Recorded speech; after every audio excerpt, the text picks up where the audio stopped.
At 74, she was evicted by her own children and left with a rusted houseboat. What she found, below deck, changed everything. The locksmith's drill bit screamed against the brass deadbolt, a sound that seemed to cut through Dolores Kinney's chest with the precision of a surgeon's blade. She stood on the sidewalk in front of the house she had lived in for 42 years, her brown leather suitcase, the one her mother had carried to America in 1952, resting against her worn lace-up boots.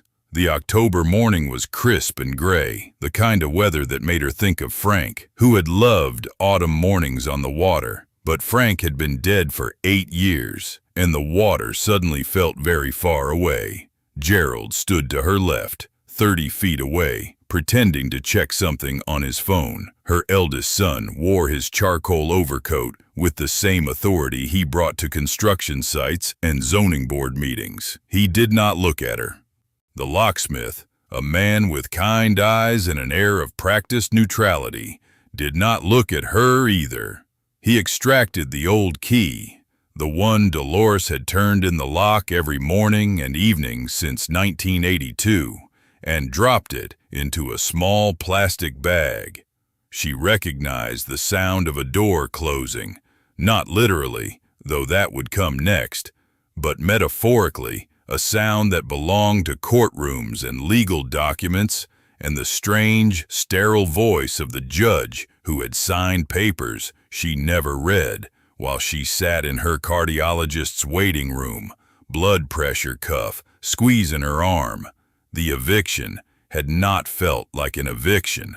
That was the cruelest part. It had felt like a disease spreading slowly through her life, and she had not noticed the infection until the fever broke, and she was already burning. 3 months earlier, on a Tuesday in July, Dolores had misplaced her car in the parking lot at the grocery store. She had walked up and down the rows for 15 minutes before a young man helped her find it. A simple, embarrassing thing that happened to people every day.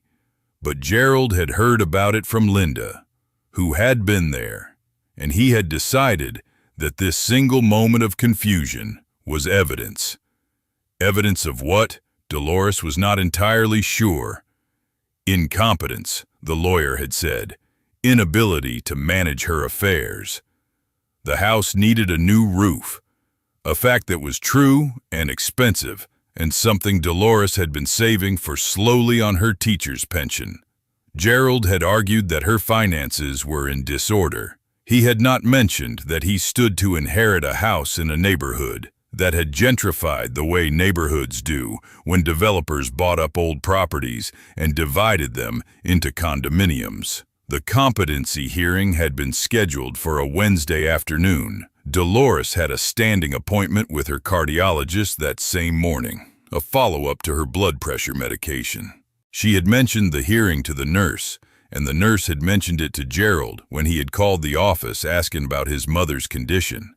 Gerald had explained to his mother that the hearing was just a formality, a technicality, something to protect her interests now that she was getting older. She should go to her appointment. The hearing would take 5 minutes. Linda would go instead, just to represent the family. Nothing to worry about. The judge had signed the guardianship papers before lunch. By the time Dolores came home from the cardiologist's office, Gerald was already in her kitchen, making coffee with the authority of a man who no longer needed permission.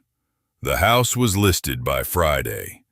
42 years of piano lessons in the front parlor, where she had taught children to play Chopin and Debussy, their small fingers learning to dance across the keys. 42 years of Frank coming home with sawdust in his hair, the smell of varnish and wood shavings embedded in his clothes. 40 years of raising Gerald, Linda, and Thomas in these rooms, their first steps on these floorboards, their tears dried on these sofas, their laughter echoing in the hallway. All of it cataloged, photographed, listed at a price that made Dolores dizzy when she saw the realtor's sign on the lawn. Gerald had not forced her out with cruelty, which somehow made it worse.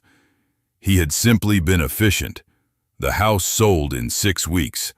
The settlement had been handled by his lawyer, a woman named Ms. Chen, who had met with Dolores once for 30 minutes and spoken to her as though she were a child.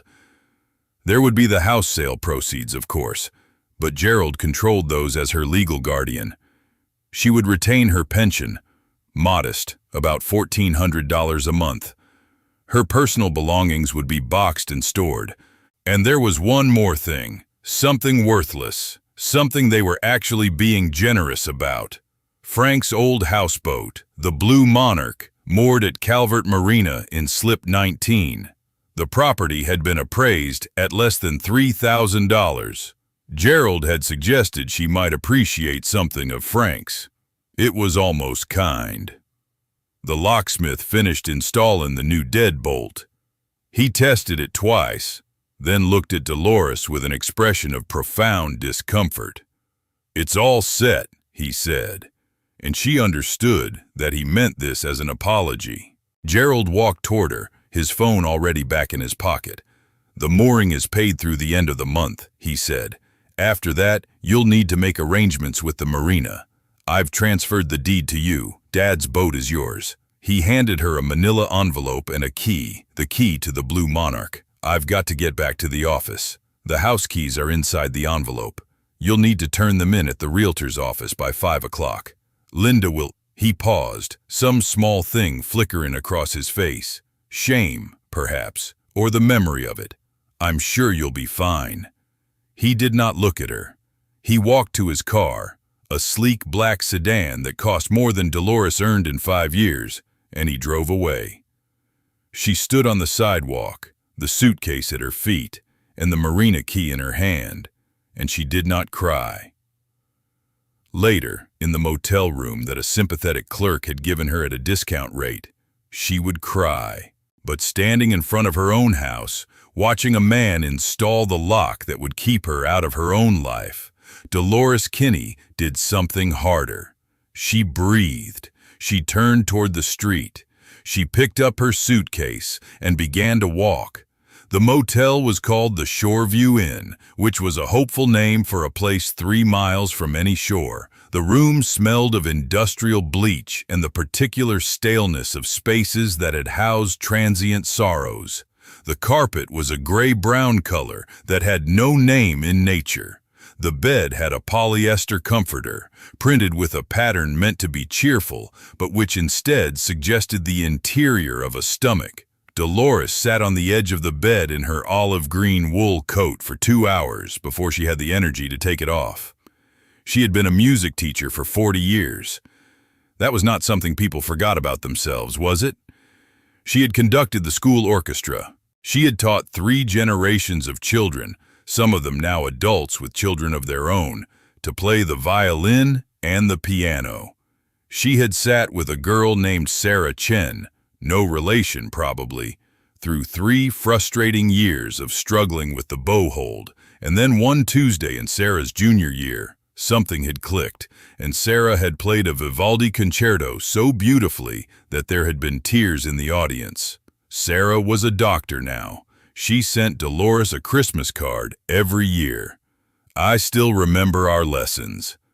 That was not a thing that belonged in a motel room with a comforter like a digestive tract.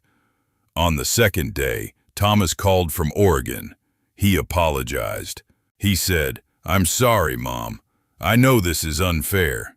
Gerald can be difficult, but I didn't think he'd actually—" And then he stopped, as though the sentence had caught on something sharp. "I have my own situation here. The company is going through layoffs. Sarah just started at her new school. I can't—" He didn't finish. "I'm sorry. Is there anything I can do from here?" There was nothing he could do from Oregon, and they both knew it. Linda had sent an email. "Dear Mom, Gerald wanted me to let you know that the house is in escrow. The settlement should close within 30 days. The realtor will send you your check. We hope you understand that this was done in your best interest. Love, Linda. Love, Linda." As though love could be a closing sentiment to the dissolution of everything. On the 4th day, Dolores showered in the motel bathroom and looked at herself in the mirror. She was 74 years old. Her hair, which she had cut short and practical 40 years ago when she started teaching, was completely white now.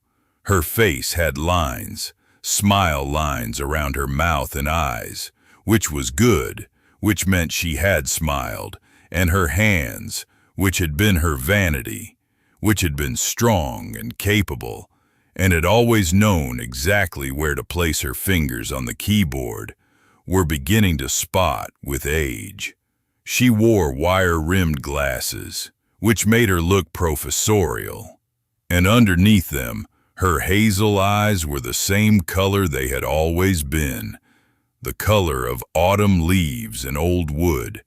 She didn't recognize herself. That afternoon, sitting on the bed with an awful comforter, Dolores began to think about Frank and what he had actually done on that boat. For 38 years, every Saturday morning, Frank had gone to the marina. He would kiss her goodbye. Always a real kiss, never rushed, a kiss that had kept them tethered to each other through the years when raising 3 children and working had stripped away everything superficial. And he would drive to Calvert Marina to slip 19. He would spend the entire day there, sometimes until evening. He would come home smelling of wood shavings and varnish, his hands stained with stain and varnish thinner, his shirt dusted with sawdust the color of amber. "What are you working on?" she would ask sometimes, and he would smile and say, "Just tinkering, love, just keeping the old girl seaworthy." And she had believed him. The Blue Monarch was never particularly seaworthy. Frank had not taken it out on the water in 20 years as far as she could remember, but she had respected his privacy, the way she respected everything about him, his quietness, his hands that could build or repair almost anything, his ability to sit in a room and be entirely content. And then one day, when she had gone to the boat to bring him lunch, it was their anniversary, and she had packed sandwiches and a bottle of wine. He had asked her not to come below deck. "The workshop is a mess," he had said, and he had taken the lunch basket and kissed her on the cheek and asked her to wait topside, in the chair, so she had sat in the sun, in a chair that creaked pleasantly, and she had looked out at the water, and she had not gone below deck. She had respected his privacy. She had trusted him. She had loved him enough to not ask. Now, at the Shoreview Inn, in a room that smelled of desperation and industrial bleach, Dolores Kinney held the marina key in her palm and realized that she had never actually been inside the Blue Monarch. Not once in 38 years. She had waited on the deck while her husband disappeared into his workshop. She had never asked. She had never looked. She did not know what was below deck. And now, 8 years after Frank had died, collapsed on a Wednesday morning in his workshop, the doctor said, doing what he loved, she was about to find out what her husband had spent half his life building in the darkness. The motel clerk, a woman named Ruth with kind eyes and a nose ring, helped Dolores look up the directions to Calvert Marina on her phone. It was 23 miles away. Ruth called her a cab, and when Dolores tried to pay the extra fare, Ruth waved it away. "I read about what happened to you," she said, "in the local news. They had a whole article about the judge and the guardianship laws. It wasn't right. Go look at your boat." The taxi smelled of air freshener and broken dreams. The driver was a young man with headphones in one ear and a podcast playing, something about criminal justice reform. They drove through neighborhoods that Dolores recognized and neighborhoods that she did not, past shops that had been there for 20 years and shops that had opened yesterday, past the high school where she had taught for 4 decades. The building looked smaller than she remembered, the way childhood homes always do. Calvert Marina was weathered and honest in a way that the motel was not. The water was gray-blue under the October sky, and there was the smell of salt and diesel fuel and something green and ancient underneath it all. The dock was lined with boats in various states of repair and surrender. Some gleamed with fresh paint. Others had surrendered to rust and time the way Dolores was beginning to understand she might have to surrender as well. Slip 19 was at the end of the dock, where the boats got progressively more neglected, progressively more honest about their decline.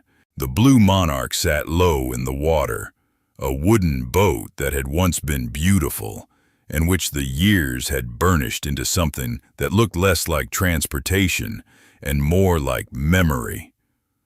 The paint was peeling in long strips, revealing the white wood underneath like exposed skin. The windows were salt-stained. The deck was covered in debris, leaves and rope and the accumulated dust of 8 years of neglect. Dolores stood at the edge of the dock for a long time. The taxi driver had given her his number, told her to call when she was ready. She was not ready. She did not know what she was about to discover, and some part of her, the part that was still the girl who had respected her husband's privacy, who had trusted him to have spaces she did not enter, wanted to remain standing on the dock forever, in the moment before everything changed. But she had learned, in the past few weeks, that you do not get to choose when everything changes. It changes, and you either move forward or you drown. She inserted the key into the lock. The mechanism was stiff with salt air and neglect, and it took all her strength to turn it. The cabin door swung open, and the smell came out to meet her. The same smell that had lived in Frank's clothes for 38 years. The smell of wood and varnish and something else. Something she could not name.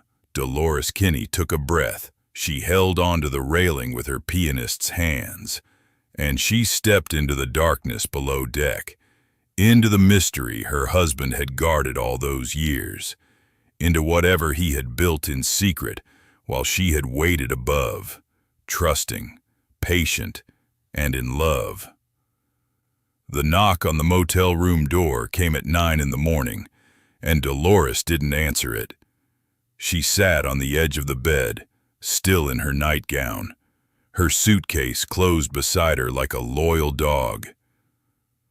The key to slip 19 lay in her palm, warm from her hand, brass, tarnished at the edges, with a faded orange tag still attached to it from 1987.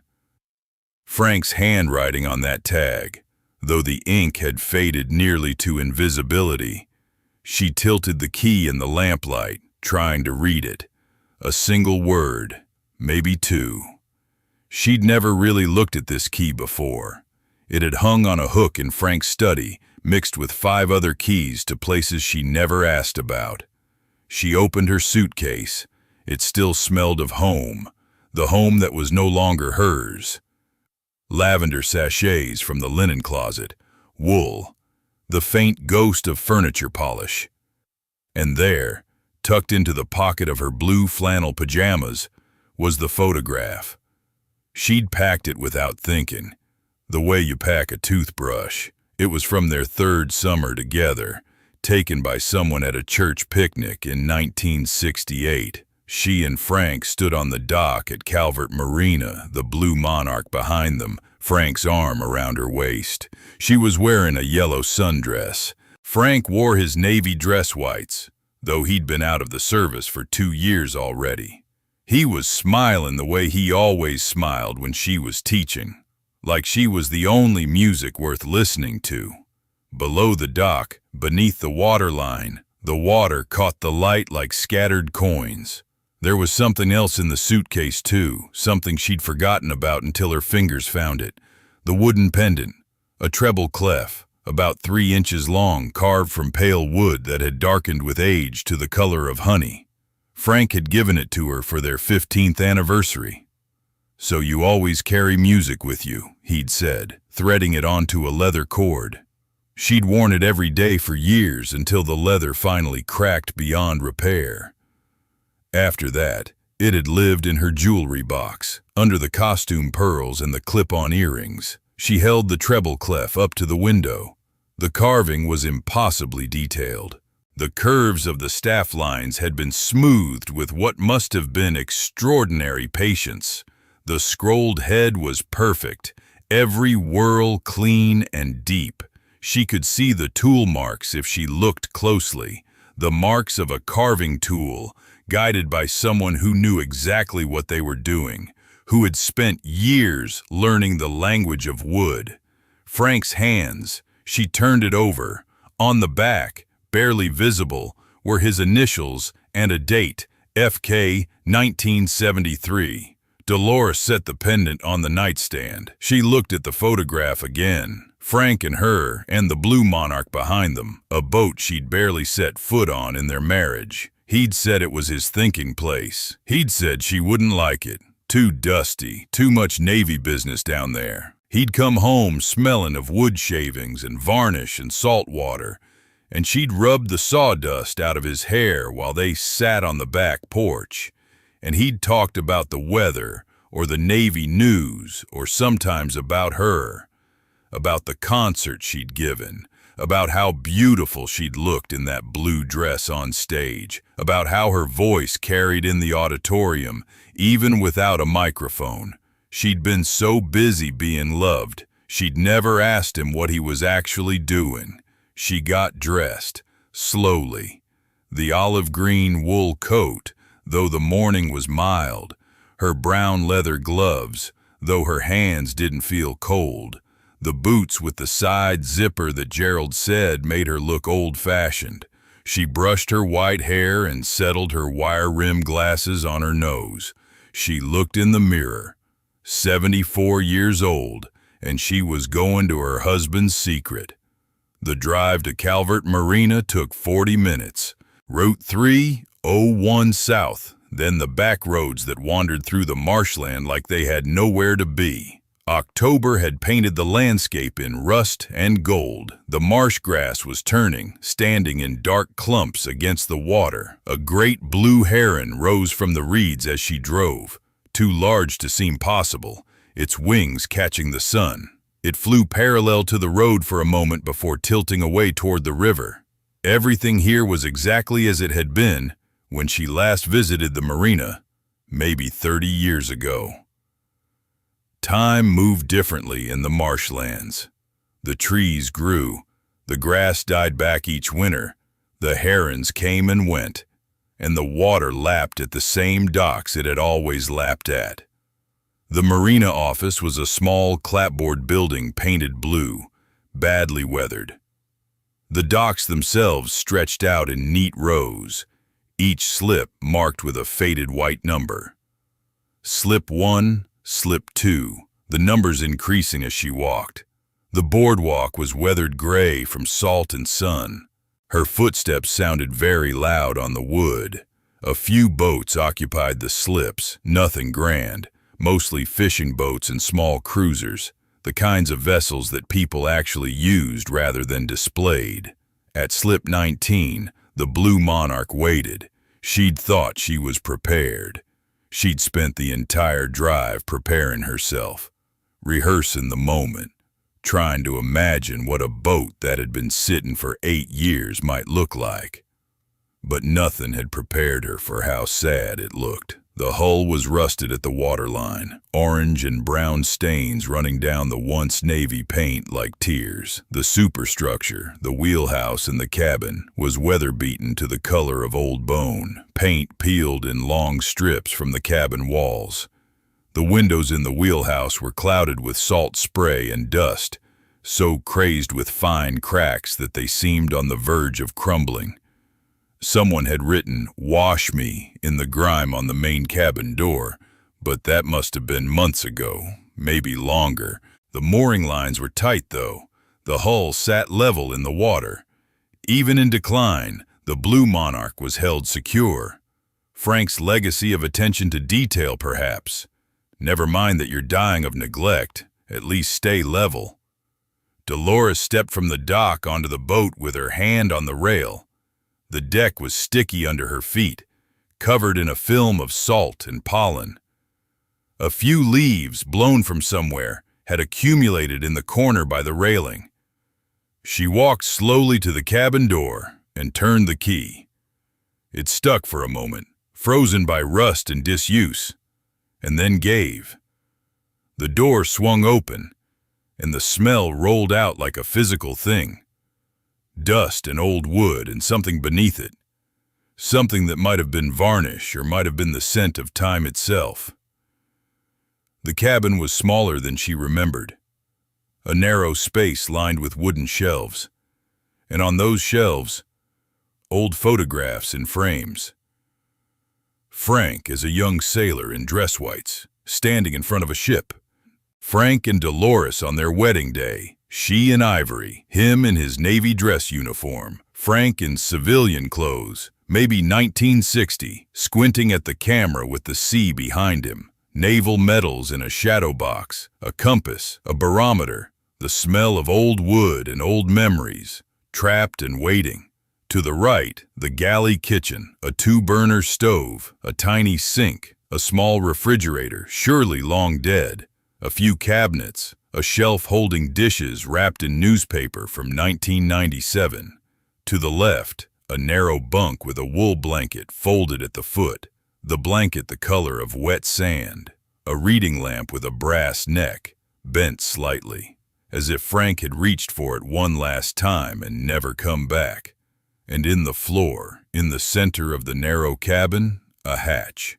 Wooden, built from what looked like mahogany, with brass hinges and a brass latch shaped like a ship's wheel. The wood was polished, cared for, not neglected like the rest of the boat, but maintained, honored, as if Frank had used this hatch every day of his life. Dolores stood looking at it for a long time. She could hear the water lapping at the hull, gentle and patient. Somewhere in the distance, a bird called. She knelt down, slowly, because her knees weren't what they used to be, and reached for the brass latch. It was cool under her fingers. She unhooked it and pulled the hatch toward her. The hinges swung smoothly, without creaking. Whatever else had been neglected, this hatch had been cared for. Below deck was darkness, but not the complete darkness of a hold. Light filtered down from 2 small rectangular portholes on either side of the cabin. And in that gray-green light, Dolores could see the shelves. Wooden racks floor to ceiling, built with the kind of precision that suggested hours of careful carpentry. And on those shelves, in careful rows, were instruments. She descended slowly into the workshop.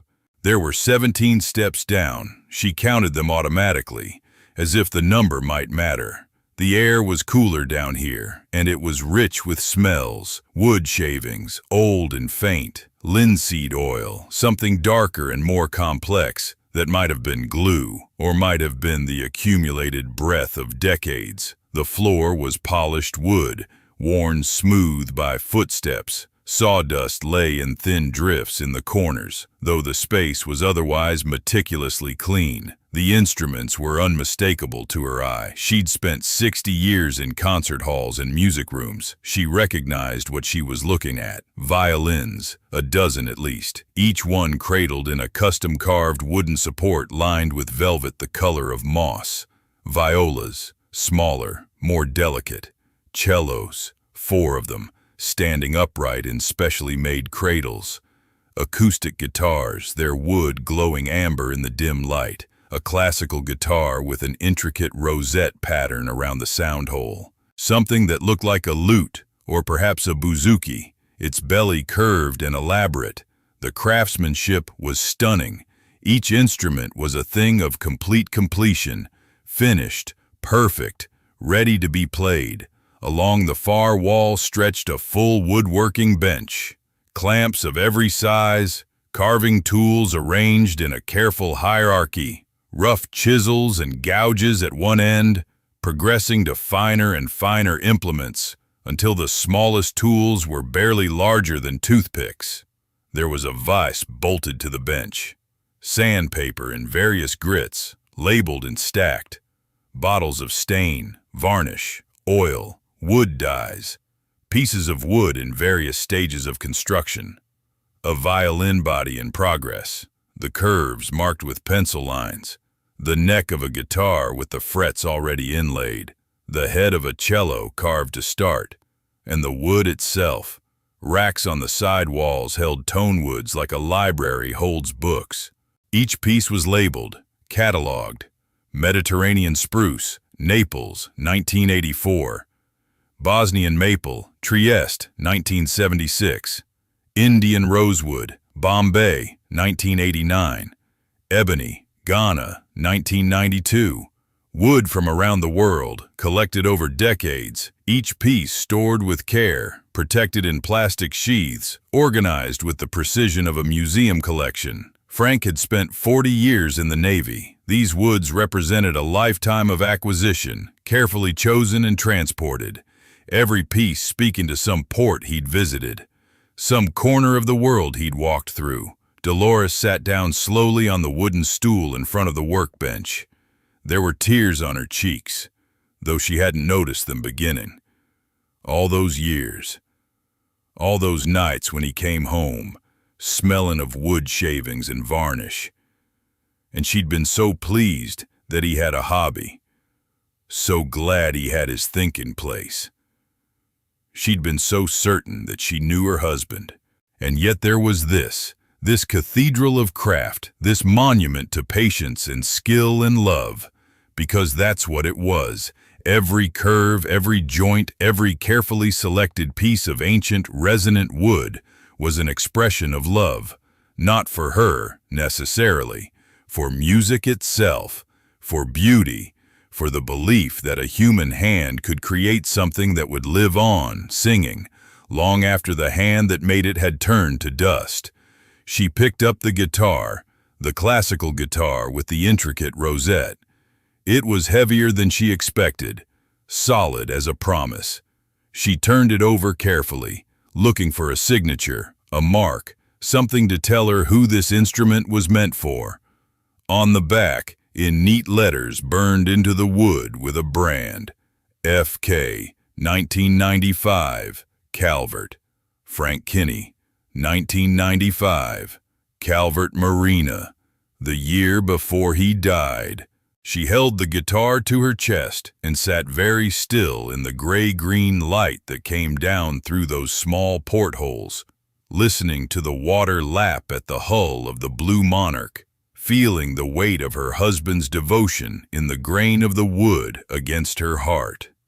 Dolores moved through the workshop with the deliberation of an archaeologist, picking up each instrument with the reverence it demanded. Her fingers knew what her mind was still struggling to accept. 50 years of playing violin had educated her hands in ways words could never capture. She could read an instrument the way other people read faces.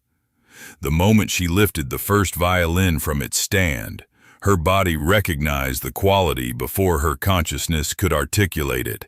The weight distribution was perfect, the neck sitting in her palm with the kind of balance that only came from a maker who understood anatomy as intimately as he understood wood. The fingerboard, when she ran her thumb across it, was smoother than silk, not polished to a shine, but worn to that specific softness that came from thousands of hours of careful work. Almost without thinking, responding to something deeper than conscious choice, she tucked the violin under her chin. Her shoulders remembered the position. Her left hand found the correct shape. When she drew the bow across the strings, the sound that filled the small cabin stopped her breath. It was extraordinary, warm and resonant, with a depth of tone that she had only encountered a handful of times in her life, in concert halls, holding instruments worth more than houses. The kind of voice that came from wood, that had been aged properly, treated with knowledge and patience, shaped by hands that understood not just carpentry, but the physics of sound itself. Her fingers moved of their own accord, finding a scale she had played 10,000 times. The music came back to her like breathing, like something that had been waiting inside her body all this time, held in suspension since the eviction, since the emptiness of the apartment, since she had stopped believing there was any music left in her future. She held the note and felt tears on her cheeks before she realized she was crying. When she finally lowered the violin, her hands were shaken. She set it down with exaggerated care and moved to the next one, then the next, each time allowing herself just a few bars before setting it aside. They were all exceptional. Not uniformly. A skilled ear could hear the differences in character and voice, the way each one had its own personality, but they were all, unmistakably, the work of a master. None of them bore any signature or maker's mark, which somehow made it worse. Frank had built these in complete anonymity, had poured this skill and time and devotion into objects he would never see, played in concert halls, never hear praised by musicians who didn't know his name. She began to notice the smaller details, the ones that only a musician would see. The scroll on one of the violins curved with the exact same sweep as the treble clef pendant he had made her 40 years ago, the one she wore every day until it had slipped off somewhere in the chaos of the move. She found it later, she would find it later, tucked behind the wood stove as if he had been keeping it safe. But here it was again, carved into the very shape of the instrument he had made.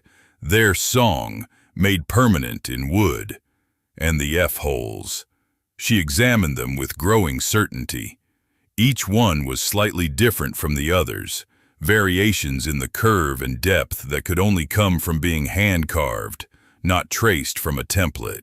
23 instruments in the workshop, and 23 unique interpretations of the same essential form. It was the kind of attention to detail that separated craft from art, that said something about the maker's belief that every single instrument mattered, that each one deserved to be treated as a singular thing rather than one in a series. Behind the violins, she discovered the Tonewood collection, blocks of it, carefully stored and labeled in Frank's precise, Navy-trained handwriting. Mediterranean spruce from Naples, 1994. Bosnian maple from Trieste, 1998. Brazilian rosewood, port of origin, 1973, acquired during his time as a quartermaster. African ebony from Mombasa, 1995. Each block labeled not just with the wood's origin, but with the date and place where Frank had found it, as if he had been collecting pieces of the world itself. 22 years of Navy service, and at every port stop, he had been searching, not for souvenirs or shore leave amusements, but for this, the perfect materials from which to build something lasting. The books came next, a shelf of them, leather-bound and dog-eared, filled with the technical and historical knowledge of lutherie, Italian masters, the techniques of Stradivarius, modern acoustic science and wood acoustics, dovetail joints and purfling and varnish formulas. The margins of every page were crowded with Frank's handwriting, questions, calculations, sketches of joint details and scroll curves. Some of the books bore dates going back 15 years. Tucked between the pages were certificates from workshops, summer intensives with master builders in Vermont, a week-long course in acoustic engineering at a continuing education program in Boston, receipts for expensive tools, for specialized equipment, correspondence, letters written in formal longhand to other builders, questions posed with the humility of a student, but the authority of someone who already knew he was dealing with the deepest mysteries of the craft. This was not a hobby. Hobbies were casual, pursued in spare moments between other obligations. This was a second education, pursued with the same discipline the Navy had instilled in him, the same methodical precision he had brought to his carpentry work, but hidden, secret, built in the margins of a life that was already full, already demanding. The realization came to Dolores slowly, then all at once, with the force of understanding that rewrites the past. While she had been in her classroom, teaching other people's children to love music, teaching them the violin and the piano and the theory that underlay all sound, Frank had been here, building the very instruments they would play. They had been doing the same work, from opposite sides of the same beautiful thing, and neither of them had known. She had spent 5 decades teaching people to make music, never knowing that her husband had spent those same decades building the means by which music could be made. They had been companions in the exact same devotion, and they had never once said it to each other. The realization was both heartbreaking and, in a way she could not yet fully process, redemptive. They had not lived separate lives. They had lived the same life, expressed in 2 different languages, and the languages had been separated by nothing but a closed door. The light from Dolores's flashlight trembled across the workshop walls, and what it revealed seemed to shift the very air around her. It was not simply a room. It was a cathedral of wood and intention, built in secret over 2 decades by a man who had learned the language of silence. The instruments filled every surface, violins suspended in custom racks of red cedar, their amber and honey-colored bodies catching the pale beam of light like sleeping birds mid-flight. But there were others too, cellos of remarkable proportion, violas with backs of figured maple that seemed to contain their own luminescence, a dozen guitars arranged on the far wall in ascending sizes, their wooden soundboards gleaming with a deep burnished finish, a mandolin with an oval body of rippling birch, a bouzouki with mother-of-pearl inlay along its headstock, and in the center of the workshop, resting on a custom stand of its own, a violin in a case of burgundy leather with brass hinges, unfinished but nearly complete, waiting for something Dolores did not yet understand. She descended the last step slowly, her hand trailing along the wooden rail, and the temperature seemed to drop as she entered more fully into the space. The air smelled of sawdust and varnish, of linseed oil and the particular sweetness of aged wood, Mediterranean spruce, Baltic amber wood, Sitka spruce from the northern coasts, tonewoods she had read about in the liner notes of concert recordings, but had never thought to find in the belly of a rusted houseboat on a forgotten river. On a long workbench that ran the length of the starboard side lay the tools of a master craftsman, hand planes of various grades, chisels with handles worn smooth by decades of use, gouges and scrapers and burnishing tools arranged with the precision of a surgeon's instruments. Above the bench hung a pegboard thick with equipment whose purposes Dolores could not name, but whose arrangement spoke of meticulous order, of a man who understood that great beauty required great discipline. Bottles of varnish in amber and clear glass, coils of catgut string, bridges carved from maple, waiting to be fitted. In the corner, a humidity monitor in a wooden case, its needle steady at 54%. But it was the notebooks that stopped Dolores's breath. They filled 3 shelves, leather-bound journals, their spines labeled with years and numbers. She reached for the oldest one, dated 1979, and opened it with the care one might use to open a holy text. The handwriting was Frank's, unmistakable, the same careful script she had seen on grocery lists and birthday cards, but here it was transformed into something sacred. Each page documented the birth of an instrument with meticulous precision, wood species, dimensions, the thickness of the top plate measured to fractions of a millimeter, varnish recipes written in Frank's own chemical calculations, 3 parts linseed oil to 1 part beeswax, heated to 140 degrees Fahrenheit, mixed with colophony dust, tuning notes recorded in musical notation, dates of completion, and most impossibly, most heartbreakingly, the name of each instrument's intended recipient. A violin marked for Margaret Henley, concert soloist, 1982.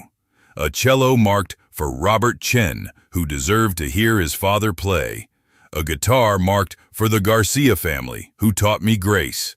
23 entries across the years. 23 instruments built with intention so profound that each name seemed to glow on the page. Dolores turned the pages slowly, watching the entries grow more sophisticated, more assured, the varnish recipes becoming more complex, the dimensional tolerances narrowing as Frank's skill deepened.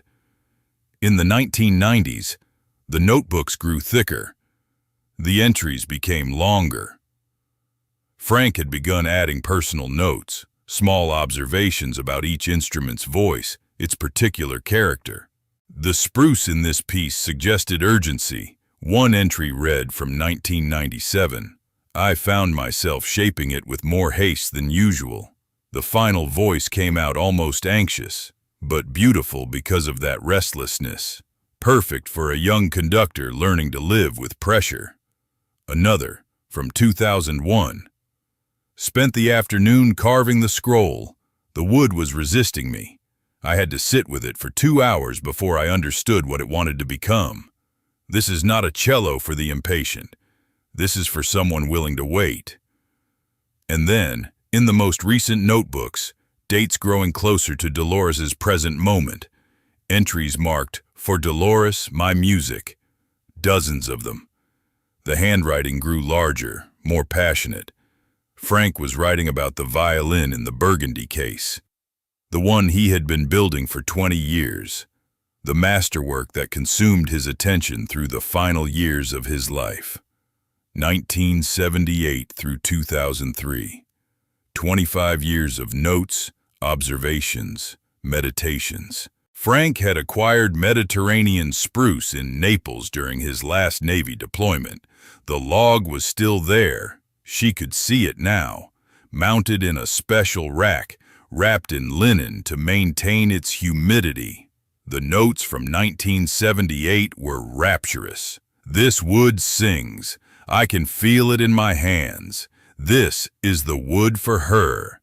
This is the wood for the violin she should have had all along. Dolores moved toward the burgundy case with movements that felt no longer entirely her own, as though Frank's hands were guiding hers. She lifted the violin carefully. It was heavier than she expected. The wood was warm to her touch, almost alive, as though it retained the heat of Frank's hands across 40 years of her marriage. The scroll was exquisite, a traditional violin scroll, perfectly proportioned, with a peg hole still empty at its base. The body was nearly complete. Only the final varnish work remained, the last coats of the recipe Frank had perfected over 2 decades, the coating that would give the instrument its final voice, its ultimate song. There was a note inside the case, a small card in Frank's handwriting tucked beneath the chin rest. Not finished, it read, because your music will never be finished. The varnish was always meant for your hands to complete. You taught me everything about listening. Now listen to this. Dolores set the violin down with the delicate reverence of someone placing a newborn in a crib. Her hands were shaking. On a locked cabinet in the corner, she found professional correspondence.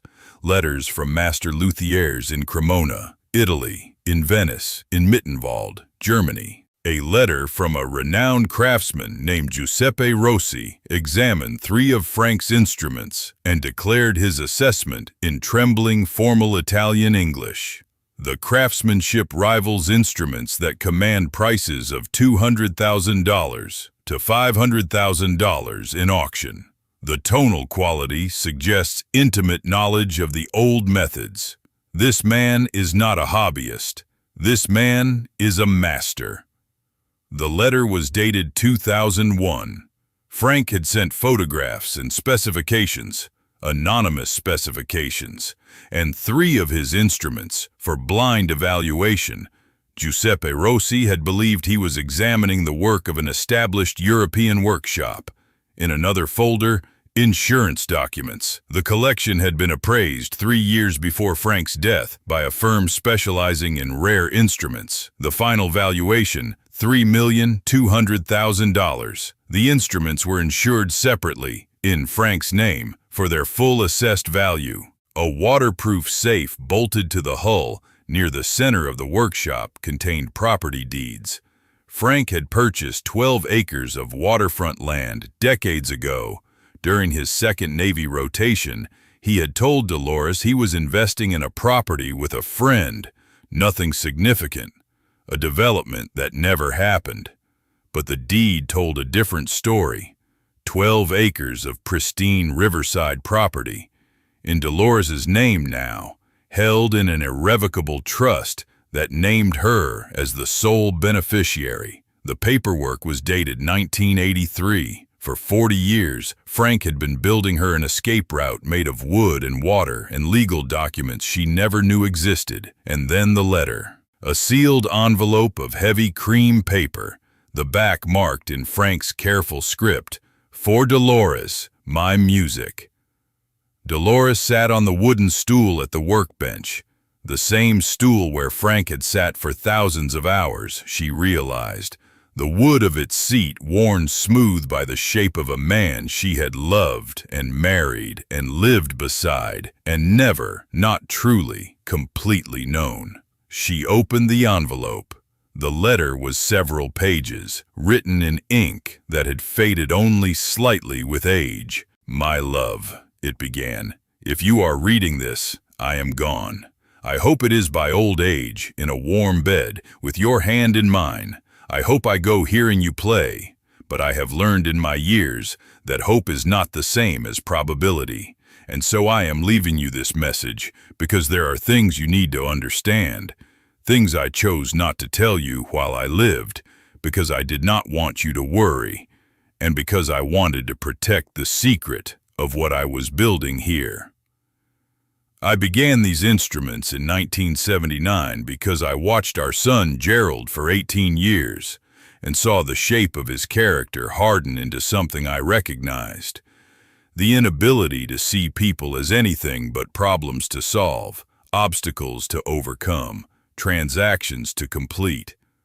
I saw it when he was 12 years old, negotiating with his sister over household chores as though they were business deals.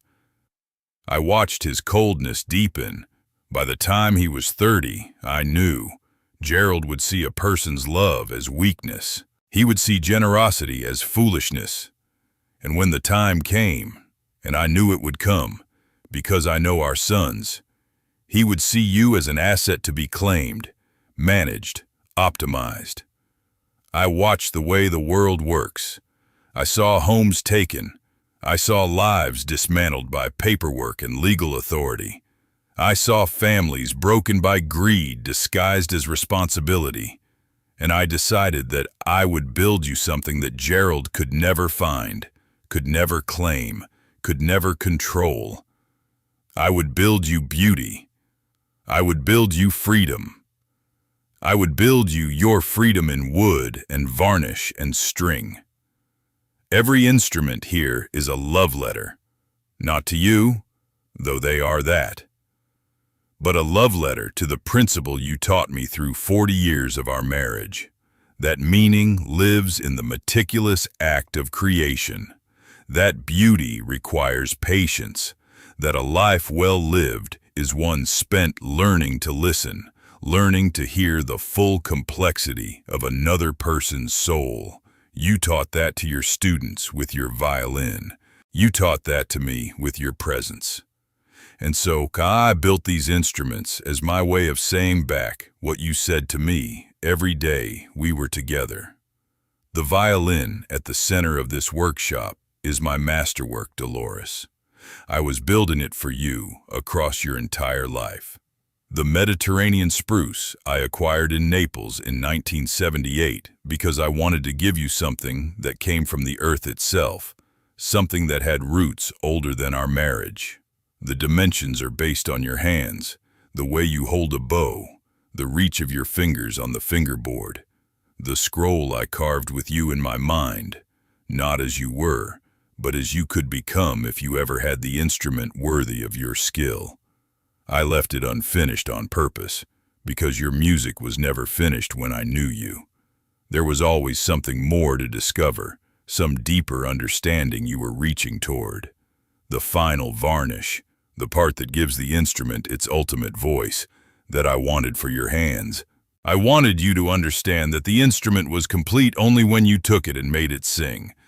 The property on the river I purchased so that you would always have a place to go that Gerald could not touch. It is in trust in your name. It is yours. There is a small cottage on the eastern rise, nothing grand but solid, with windows facing the water.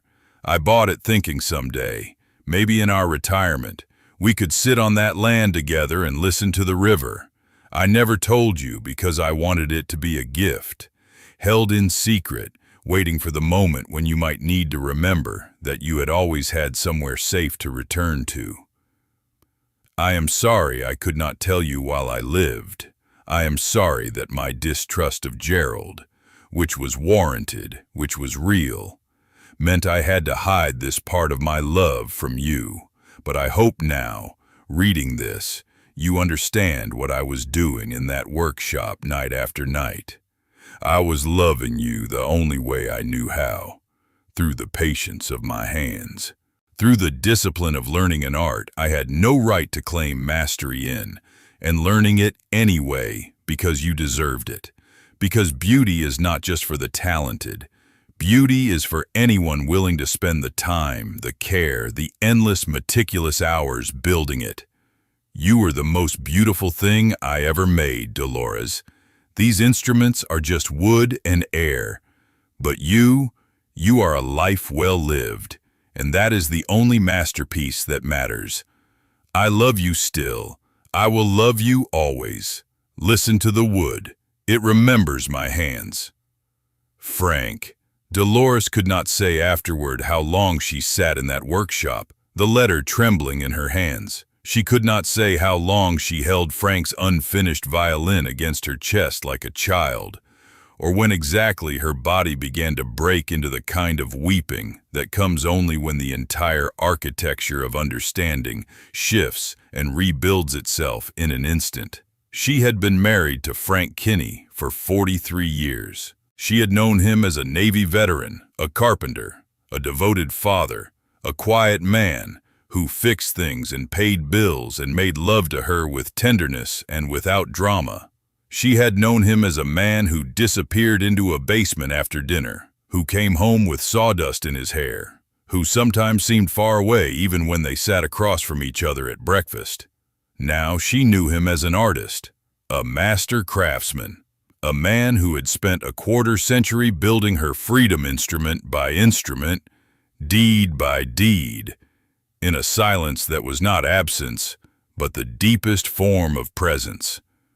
She knew him as someone who had loved her so completely that he had become willing to build a masterpiece not for fame or recognition or the pride of his own name, but simply so that when the moment came, when Gerald's greed finally consumed everything, she would have something to stand on, something to hold, something that proved she had been loved with the kind of love that does not diminish with time, but deepens, that does not speak loudly, but whispers through wood.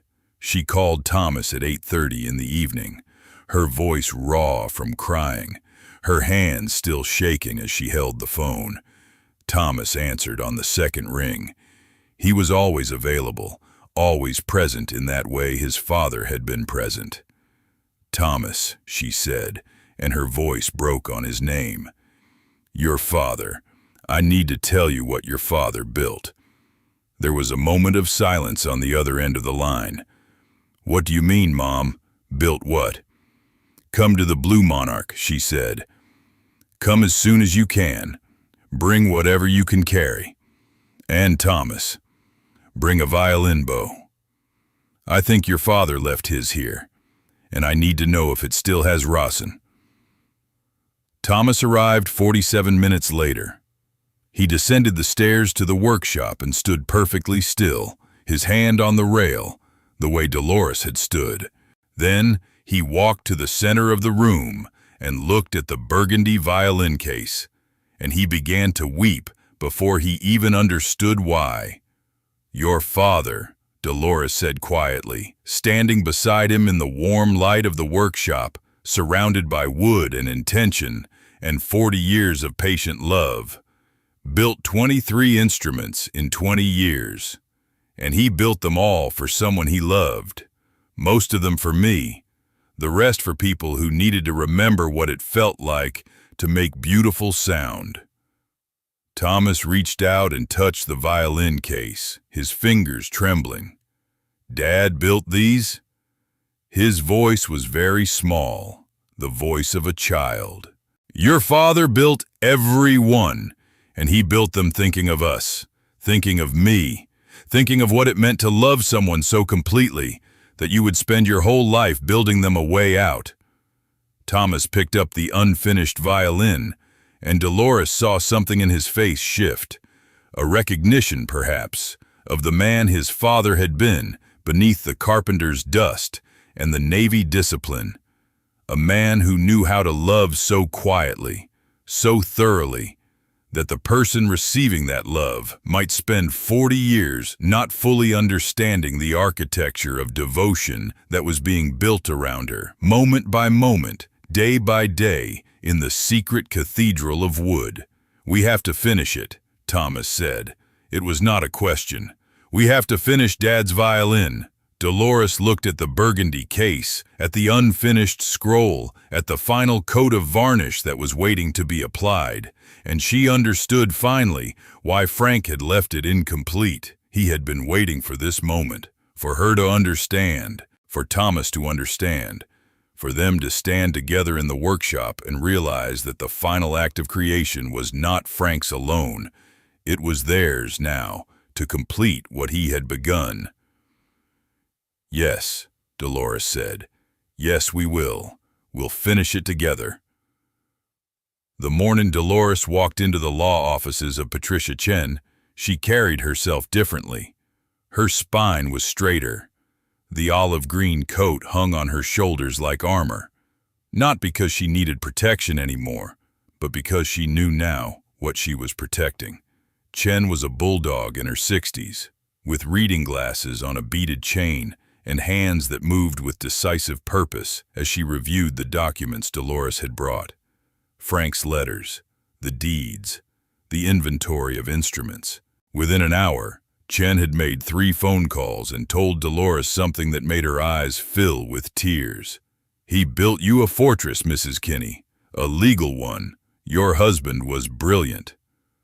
Thomas arrived from Portland 2 days later, stepping off the ferry with a duffel bag and a fierceness in his expression that Dolores had never quite seen before.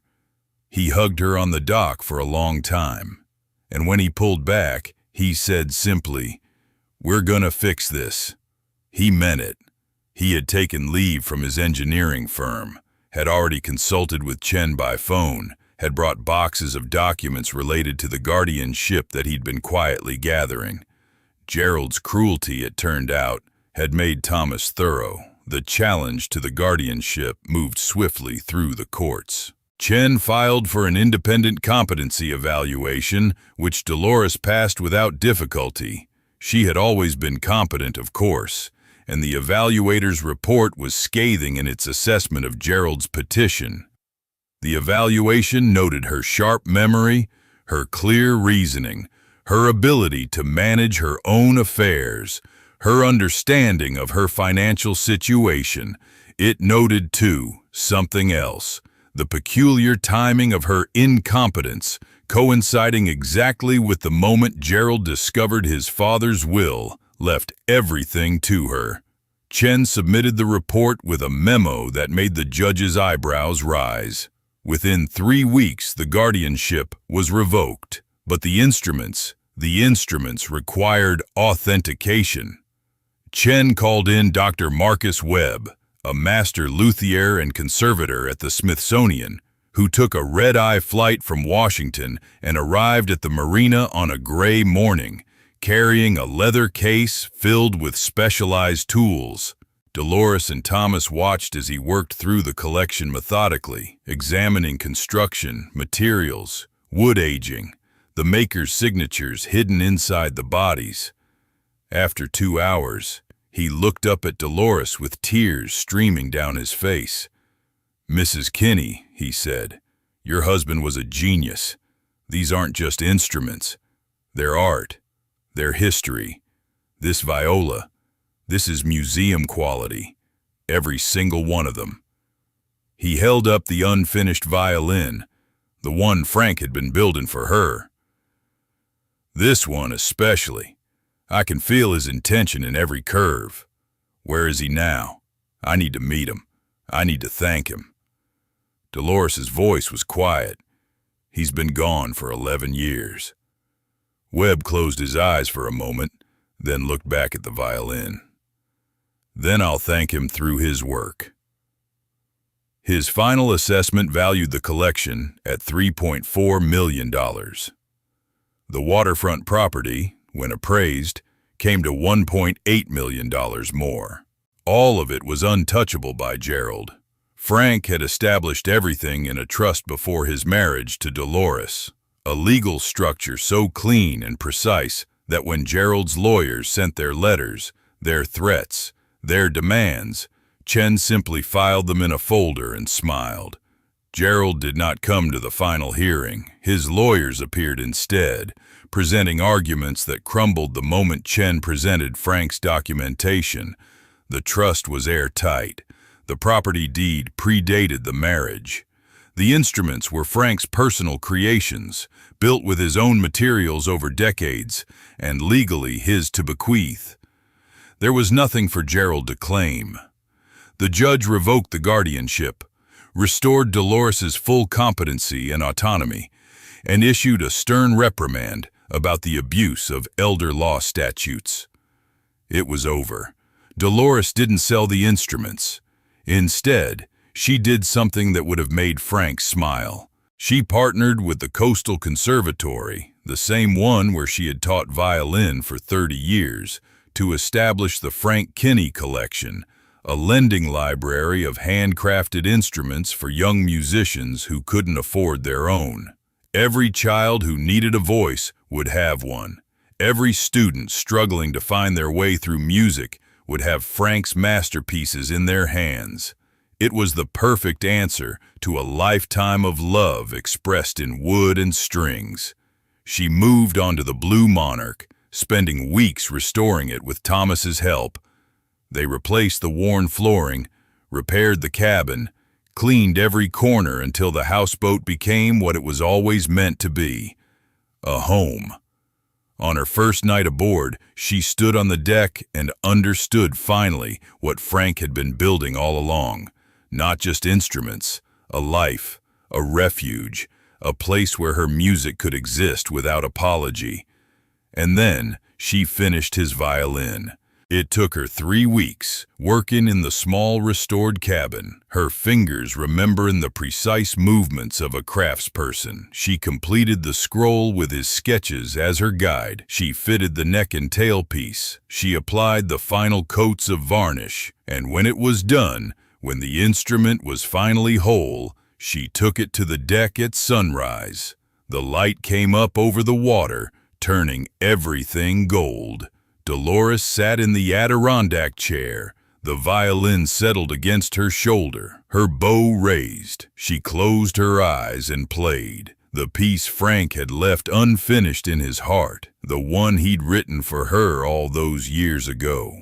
The notes carried across the water, clear and true, and a great blue heron standing in the shallows lifted its head to listen. Behind her, the brown leather suitcase with its brass clasps rested by the cabin door. Finally home. The houseboat rocked gently on the water. The sun warmed her face, and Dolores played on, her life restored, her music finally free, everything exactly as Frank had promised it would be.